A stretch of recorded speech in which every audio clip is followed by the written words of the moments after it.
Welcome back to another episode of MBA Mike. On this episode, I'm going to talk to Nelson Adoglio. Nelson is one of the most sociable and well-connected MBAs in our cohort. Nelson started off studying a law degree in Brazil, which got interrupted, and then he moved into a business degree in São Paulo, Brazil. Then he topped that up with a Master of Science degree at the London School of Economics in business. Nelson's latest role was working at Deloitte Digital as a marketing consultant. So Nelson, can you tell the audience about your background so far and what brought you up to the MBA? So pretty much like I started my academic route with law, did that for 2 years in Brazil. It's a course of 5 years. Then I decided I should change to management. Following that, I came to do my master's at the LSE, as you mentioned. The course was called Management, Organizations and Governance, but pretty much we were learning innovation and entrepreneurship, which was a nice seg from the 4 years of management bachelor's that I did in Brazil. So my thought was also mainly focused on innovation, strategy, and entrepreneurship. It was very difficult at the time to get a role in that. Especially since I missed the deadline for most consultancies for the applications. So I thought that marketing would be a good start. So I joined a company called Essence, which is now owned by WPP, doing digital marketing campaigns for Google. So I thought that would be, in my view, marketing is the main input and output to and from strategy. So I thought it was a nice route to start with that. Also something that I really liked in general. So to start with that and try to, over time, get closer to strategy, deeper into innovation, and ultimately shifting to entrepreneurship. So it's all been part of the plan. And how would you define your profession, like in one word? Do you call yourself a marketer, an entrepreneur, or a consultant? I am a marketeer, an innovator, a strategist, a viper. Not many people are going to get that reference, but okay. And what brought you to marketing out of all of the things that you could have done after your degree? Yeah, so exactly because it was pretty much like I saw it as the main input and output to and from strategy. So it was part of the plan of ultimately moving into strategy and deeper into innovation, and then following to entrepreneurship. And it was also like something very interesting, very dynamic. I wasn't working within Google, but I was working for Google in all the campaigns. So it was very interesting, very cool, very nice atmosphere. The company was very young and college feeling. Deloitte Digital you're talking about? Oh no, that was Essence. So that was my first job. And then after that, moved to OMD, Pro of Omnicom Group, and then to Publicis Group, also in marketing roles, more into marketing strategy. So doing that progression towards strategy. And then ultimately Deloitte. Once I realized that I couldn't do much more in agencies, then I moved to Deloitte as the first hire with digital marketing experience to pretty much start growing the digital marketing practice, as that's a pre-golden egg for consulting now. Yeah, we're going to come back onto the topic of consulting in the next session. I know you have a lot to say on that topic. But how did you approach career choices? Like when you were making these changes of moving, from between marketing to strategy to, the MBA now, and all of those moves, what were those based on? Was it based on money, excitement, the people that you meet? What was your perspective? I would say mostly about learning, keep progressing, keep changing, keeping it dynamic. So my first job at Essence, I liked it very, very much. But I ended up doing campaigns for nearly all of the products within Google. And that was the main client for them. So I thought, okay, it's time for me to get exposure to new things. So I changed to OMD. There I did campaigns for Sony PlayStation, Sony Pictures, Intel, Vans, North Face, Nissan, and Infinity. So got experience to different technologies in digital marketing. So that was good experience. And then after that, I moved to Publicis more to pursue global marketing strategy role. And I was managing the activities over 15 countries in EMEA, if I'm not mistaken. So it was always a progression from one thing to the other. After that, I felt like I wasn't learning so much anymore. So I wanted to get into consulting to add more dynamism and go deeper into like marketing strategy rather than just execution. And experience was great there as well. That's why I stayed for almost 4 years.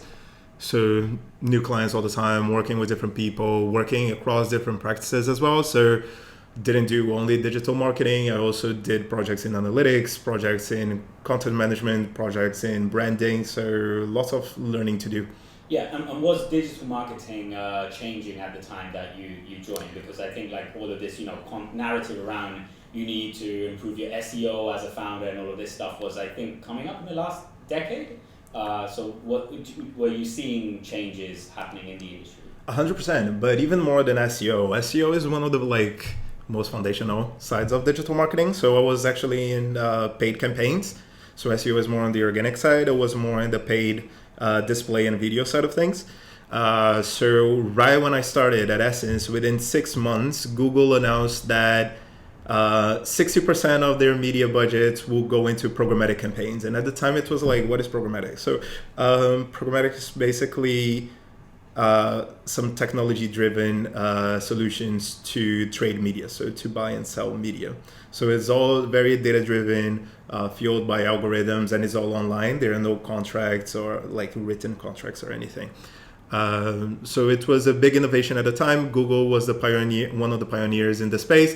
And they were our main clients, and they just announced to the press that it was gonna spend 60% of their media budget through programmatic moving forward. And we were like, what the hell? They didn't tell us, and they told the press we need to do something about it. So the agency created a team specifically for programmatic, and they so I was like only in the company for 6 months, but they put me in that team straight away because of my deep relationship with the publishers, so that I would be able to help the media owners and the suppliers to build programmatic solutions. So that was the biggest change, and has been the biggest change over the last 8 years or so. So it started with pretty much like search, so paid search, paid display, and video campaigns. But now you have billboards that also are traded programmatically, ads on TV and streaming. So there are lots of solutions. Everything is moving towards programmatic. So it was really nice, even though it was kicking and screaming when I got moved to it at the first place. It was really nice to be part of that innovation. Have a few. I participated in a Cannes Silver Lion winning campaign for Google called Inside Abbey Road. It was an innovative solution from Google from a branding perspective, and also it was nice to enrich it with programmatic solutions on the marketing side, and also to see it progressing. I had the first global homepage takeover done programmatically with The Guardian, and also for Google, and also in the Rubicon ad exchange. Sorry for the technical terms, but yeah, it was nice to be a pioneer and an innovator in the space and help drive it forward and help shape it together with the publishers and with Google as a client. Not a lot of people know about the marketing world in London. You were doing all of this in working in London, right? So I was doing all of that in London, but in my 3 roles, it was all international. So it was mainly international campaigns. At Essence, it was international within EMEA. At OMD, it was global. And at Publicis, it was mainly EMEA again. But yeah, so even though UK is a primary market, it's really nice that in London you see so many hubs for global marketing, especially. In terms of activity in marketing, like for careers, is it a healthy environment in London? Is it something people can look at as a career choice? 100%. If you're doing marketing, you should aim for either London or New York, I would say. If you want to have like international exposure, big brands, etc. Obviously, there are other markets, so Singapore, especially for the APAC region. The environment is friendly. It's a very buzzing environment. Many of the media agencies, they have a very flexible working culture. It's more of a matter of how to leverage skills from degrees and from previous experience into the marketing environment. Also, a thing to keep in mind is that like most jobs are generally in media agencies, creative agencies, sometimes analytics agencies, as those are burgeoning as well. But most likely the most interesting jobs would be on client side or in consulting side. So where you have experience and exposure to things on a higher level and on a more strategic level. So for management, academics and for professionals, that's what I would recommend. And those are growing over time. So also again on the programmatic matter. So because of that, clients can now create teams in-house and implement technologies around programmatic and do the campaigns themselves without needing to rely on agencies in most cases. So the industry is changing very quickly, and it's a nice moment to enter it. And I would suggest, either agencies or client side or consulting, but probably more interesting from client side or consulting. Yeah, and where are these agencies? Are they right in the middle of central London amongst the consulting firms? So the hub used to be in Soho, then it started slowly changing to Shoreditch, and now it's a bit spread out. You have different agencies in different parts. Yeah, and if someone wants to find out where these, like a list of agencies, is there any easy place they can find it, or do you need to go out walking in Soho? Well, you can definitely look on LinkedIn. So the main names that you would see will be like as part of WPP, so like Mindshare, Mediacom, Essence as it's growing as well. You see a lot of Zenith and Starcom from Publicis, and OMD and PhD from Omnicom. So those would be probably the names that people will be seeing more, but that's not to discredit smaller agencies. It's a different environment depending on the agency that you go for. I would personally recommend independent agencies as a better experience and more exposure to bigger things outside of just like small silos that end up being created as part of the bigger structure. But any of them could be interesting. There are different roles, different ways, different structures, different ways of working within each agency. So it's definitely something to consider. About 5 to 7 years ago, I was working on a startup, and then I realized that I need some support from a marketing angle. That's when I discovered that there's a whole bunch of marketing agencies that do digital marketing and social media marketing for entrepreneurs. And then I realized how many there are. Like they're all over the place. Are those decent places for post MBAs to work for, or do you think that there are too many of them? I'm also familiar with the smaller agencies covering startups. I did interview and had a few chats with one from Havas, but the feeling that I get is that like startups would probably do a better job in most cases by doing the marketing themselves. So like hiring somebody that is well versed in marketing execution across all channels and doing that. The campaign shouldn't be too complex. So one person would normally be able to handle it, especially like in the beginning, and then grow the team around it and keep it in-house, keep it under control, have full visibility of the data, especially because the data on the marketing campaign, so like the responses that you get from customers, the conversion rates, etc., which audiences work better, which keywords work better, which targeting mechanisms, etc. They're so important for the learning and development of the company over time. So I would definitely suggest keeping it in-house. And absolutely, if an MBA or a grad wants to go in a marketing career and wants to be in entrepreneurship, I think that's a great way to start it. And I wouldn't really discourage people from the knowledge gap in marketing as well. There are so many resources online on how to do it, especially like from Google and other tech leads in the area. Not Gary Vaynerchuk. Not Gary Vaynerchuk. No way. You don't know? No. There's all sorts of people on YouTube trying to pitch how to do digital marketing in their own ways and how they changed the lives of millions of people by teaching it. Yeah. Well, there are a lot. No. I learned it by experience myself. Okay. But there are lots of ways to approach it. Definitely on YouTube. I wouldn't be surprised that there are some really high quality tutorials and podcasts and whatnot there. Yeah, but the interesting point I think is I think there's an assumption these days that everyone on the top of their game is making YouTube videos talking about it, and if they're not on YouTube and not famous and don't have millions of views, they're probably not so relevant. Whereas there are people like yourself who are experienced marketers. You have not even thought about going on YouTube to have a look at how to do your job or how you can give value to other people. So I think that's maybe worth highlighting, that maybe that represents like 5% of the entire world of marketing. Yeah, there are different types of marketers. So like myself, especially, I'm more focused on the data side of things and on the tech side of things, and not so much like I have worked in branding, etc. But that's not my focus, and I also don't see that necessarily as the biggest driver in marketing. It's obviously an important driver, but not necessarily the biggest one these days, as everything is like data fueled. So creativity still plays a huge role, but not necessarily like is also fueled by data. So it's not like a finger in the air anymore.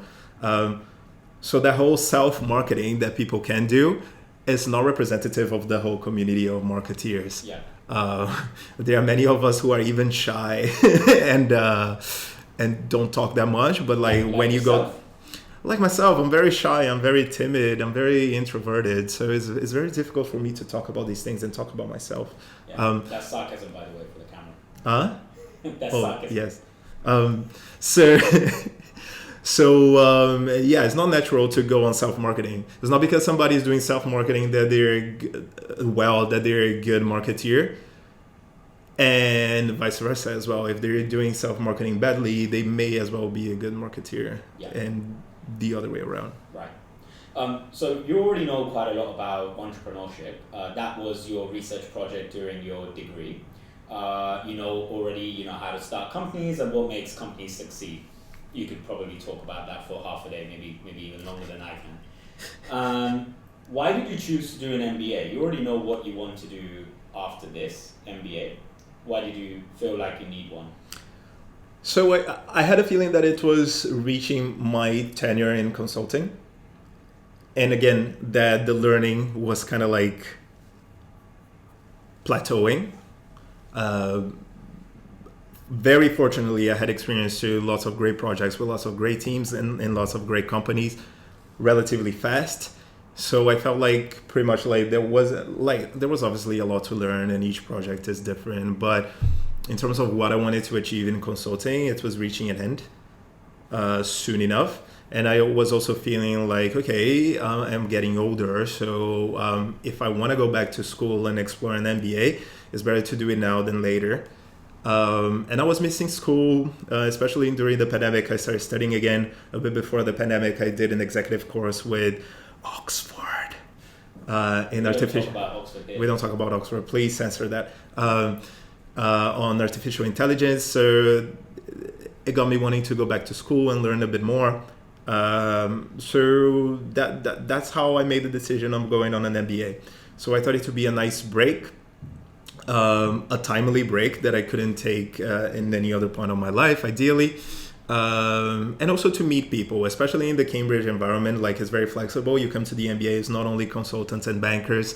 So meet different people, brilliant people, obviously, that joined the university. And build a network and see if, like, hopefully there will be like a like-minded person wanting to establish a company together.